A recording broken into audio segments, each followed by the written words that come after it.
Hi everyone, it's Tammy, and today I'm going to make a crock pot beef stew for you guys. I know I've been doing a lot of crock pot recipes, but let's be honest, in the wintertime when you're working full-time, these are awesome meals to have. And this one takes a little more prep than some of the others that I make, but I really like this one and I think you guys will too. So it takes stew meat. This is obviously frozen. I need a can of tomato sauce. This one happens to be for chili.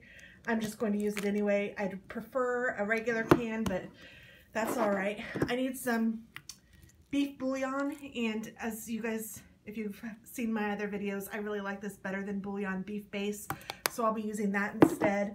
Some carrots, some onion, you can use fresh if you have, some salt, some garlic powder. I have this garlic and wine powder that I got from the melting pot, so I'm going to use that just because I like it.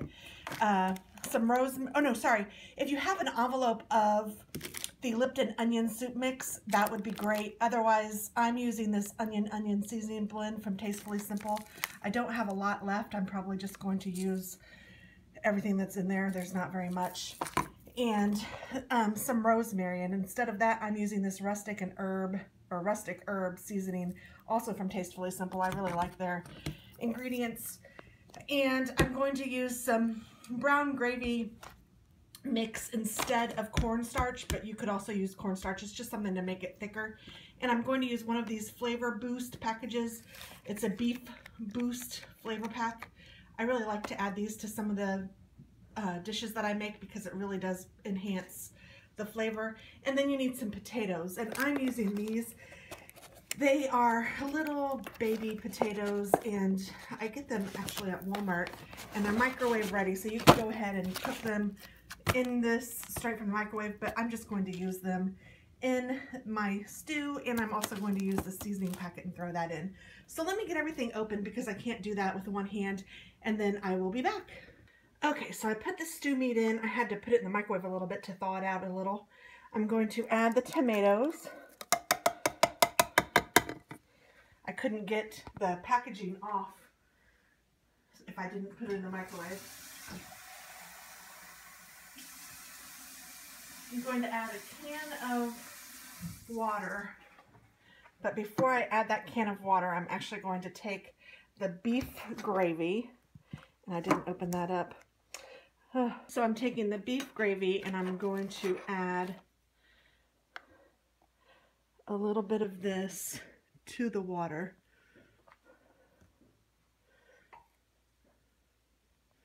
That should do it. And I'm just going to mix that up a little bit in there.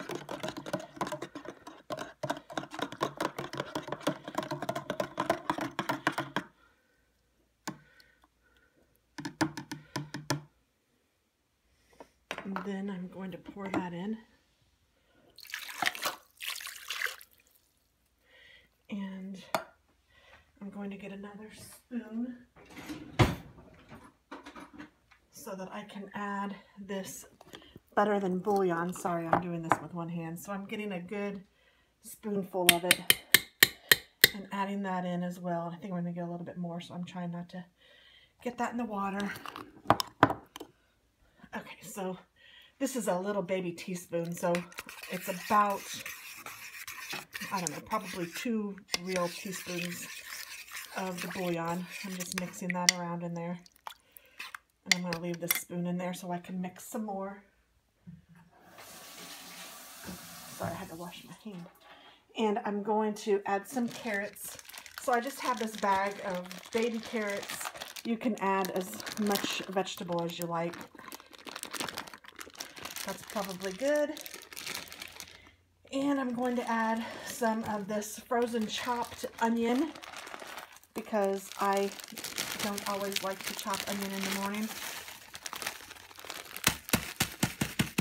I'm going to add a good amount of that too. Oh, there goes my spoon. Let's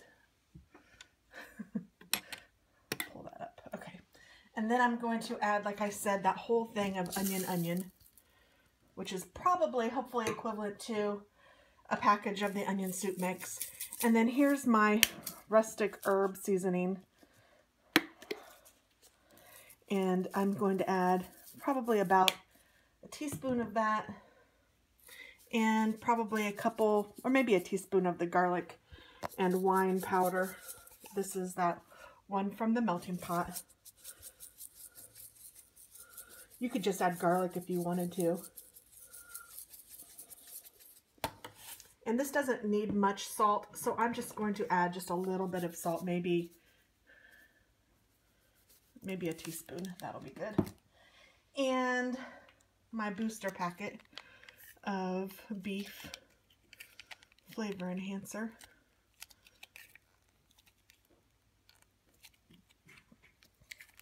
Make sure I got all that out. It's kind of expensive a little bit, but it does a lot. And then this is the seasoning packet from the potatoes. I'm just going to add that too. What the heck. And the potatoes. You could cut them up if you needed to, if you wanted to, but these are small. They're really tiny new potatoes, so I kind of like that. And I'm just going to mix this up, and I can tell I'm going to need some more water. So I'm adding about 2 cups of water additional to the can of water that I've already added.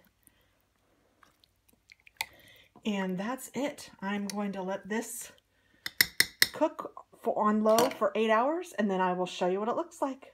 Okay, it is way past time to be done, and this is the final product. And let's see how it looks. It looks like yum. So I'm going to dish some up, and I'll show it to you in the bowl, even though it won't look much different than this. Okay, here's my bowl. It's steaming hot. Looks delicious. I'll taste it and see if I need to add a little salt, maybe a little pepper, and that's it. Thanks for watching. Hope you try it. Hope you like it.